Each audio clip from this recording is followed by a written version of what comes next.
Bonjour tout le monde, aujourd'hui je viens avec l'explication de ma machine à coudre. Donc ici vous voyez ma machine à coudre. Donc tout d'abord, avant de savoir coudre, il faut savoir où se trouvent les choses, le retour en arrière, le volant, à quoi servent certaines choses, les différents points, la largeur des points, tout ça. Donc je vais vous montrer sur la machine à coudre où se trouve tout cela. Bien entendu, d'une machine à l'autre, c'est différent. Si maintenant vous prenez une machine d'il y a peut-être 30 ans ou 40 ans, vous n'aurez pas les mêmes machines aujourd'hui, bien entendu. Donc, mais en général, les points sont toujours les mêmes, c'est toujours la même chose. Vous juste regardez votre mode d'emploi. En général, enfin moi quand j'ai acheté ici ma machine à coudre, il y avait un mode d'emploi avec. Donc première chose, ici il y a le port bobine. C'est là, ici où se trouve, où on va mettre le fil pour pouvoir coudre. Ensuite, il y a le bobineur qui se trouve ici. Donc, on met la canette, on appuie ici, et normalement, quand vous appuyez sur la pédale, la canette, le fil va s'enrouler autour de la canette. Donc, il ne faut pas oublier de faire ceci. Et chez moi, c'est parce que ici, vous ne le voyez pas, mais ici, chez moi, il y a un dessin avec une canette. Il y a ensuite le guide-fil. Le guide-fil, c'est ceci. Voilà. Donc, où vous passez votre fil. Ensuite, le bloc tension. Alors, c'est un bouton que vous roulez comme ceci. Normalement, votre point, donc le bloc tension, c'est pour la tension du fil. En général, il est à 2,5, 3. Tout dépend aussi de la qualité de votre fil, la qualité et la matière de votre tissu.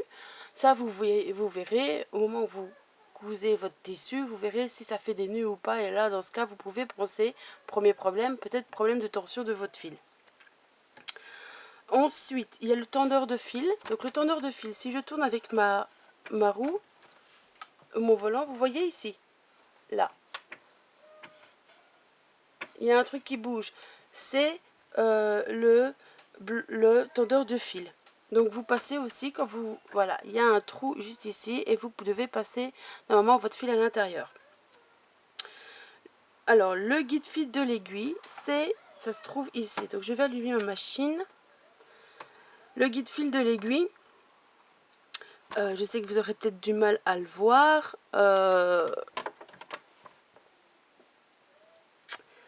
Ouais, c'est juste, et en fait, juste ici, il y a un petit renforcement ainsi, juste à ce niveau.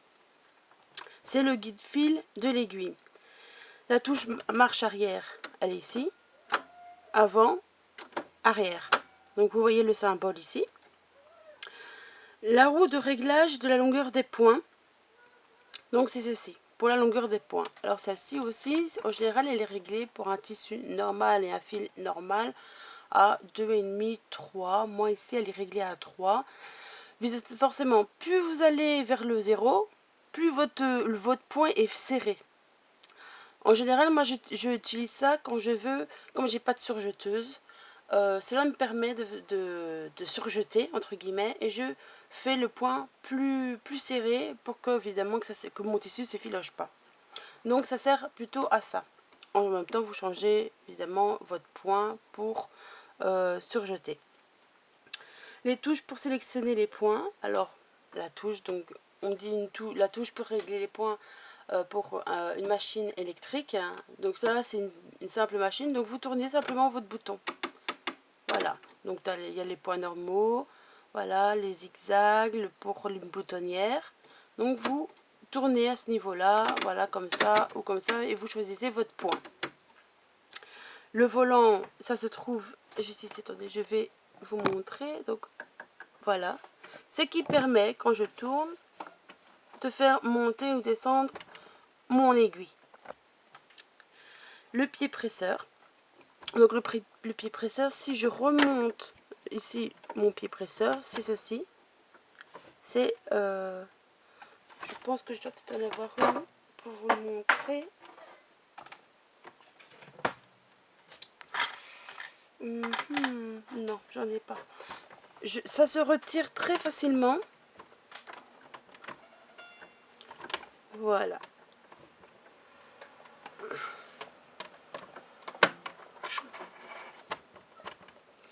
bien entendu, voilà. Donc le pied presseur, c'est ceci.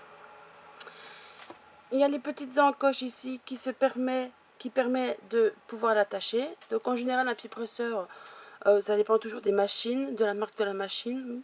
Voilà, comme ceci. Ensuite, j'ai les griffes. Donc les griffes, bon ça je ne saurais pas vous montrer, c'est juste en dessous du pied presseur. C'est ce qui permet de faire avancer votre tissu. Voilà.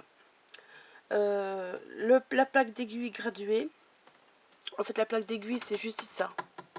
C'est gradué parce qu'il y a des lignes et vous pouvez vous référer quand vous faites de la couture, votre tissu, vous référez aux lignes.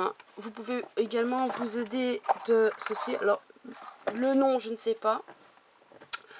Par exemple, quand vous devez coudre exactement à 2 cm. Donc, ceci, vous le mettez, il y en a dans chaque aiguille. Si j'arrive à le mettre. En fait, vous le mettez ainsi, voilà. Et vous pouvez vous référer, il y a des lignes. Enfin, moi, ici, j'ai des lignes. Et vous pouvez vous référer, quand vous cousez, vous avez exactement, par exemple, 2 cm. Le plateau, donc le plateau, c'est ceci. C'est ça, le plateau.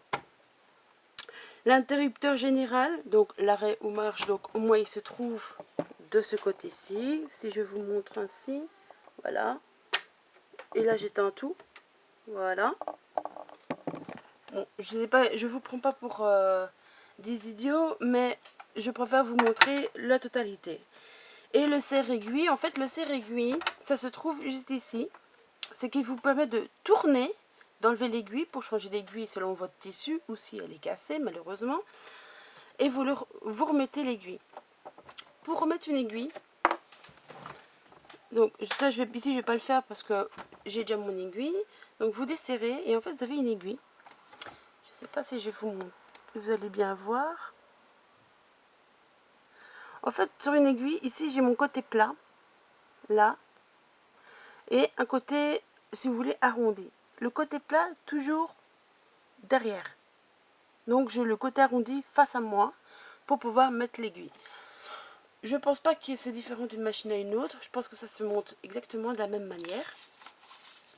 Ensuite, donc voilà, ça c'est vraiment pour l'intitulé de votre machine à coudre.